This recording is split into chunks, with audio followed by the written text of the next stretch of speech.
High বন্ধুরা, আমি হালকা মশলায় কীভাবে চানা মশলা তৈরি করে থাকি বাড়িতে সেই রেসিপিটাই তোমাদের সাথে শেয়ার করলাম। এই যে দেখো, আলু ভাজা হচ্ছে, আলু ভেজে নিচ্ছে, একটু আলু দেওয়া হবে। এরপর আলুর পরে দিয়ে দিলাম নুন, নুনটা দিলাম কারণ তাড়াতাড়ি সেদ্ধ হওয়ার জন্য। এরপর আমি একটুখানি নাড়িয়ে নেব। তারপরেই আমি দিয়ে দেবো পেঁয়াজ। আর তেলে আমি গোটা শুকনো লঙ্কা, গোটা তেজপাতা আর গোটা গরম মশলা ফোড়ন দিয়েছিলাম। এরপরে নুন দিয়ে দিলাম সেদ্ধ হওয়ার জন্য। পেঁয়াজটা লাল লাল করে ভাজা হয়ে গেছে। এরপর আমি অ্যাড করে দিলাম কিছু কুচনো টমেটো। টমেটো দেওয়ার পরে একটু নেড়ে নিলাম। তারপরেই আমি অ্যাড করে দেবো আদা রসুনের পেস্ট।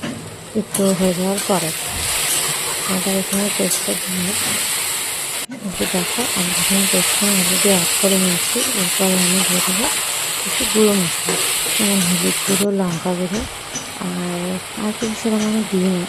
আর লাস্টে চানা মশলা দিয়ে দিই একটুখানি, সেটা তোমাদের সাথে আমি শেয়ার করতে পারিনি। আর একটু ধনে পাতাও দিয়েছিলাম। দেখো, এটা কষা হয়ে গেছে। দিয়ে একটু জল ঢেলে দিয়েছিলাম আলুগুলো সেদ্ধ হওয়ার জন্য। আলুগুলো সেদ্ধ হয়ে গেছে আর রেডি আজকে আমার ডিনার। রুটি, চানা মশলা অ্যান্ড ছিল হচ্ছে স্যালাড। দেখো, গুড নাইট, টাটা।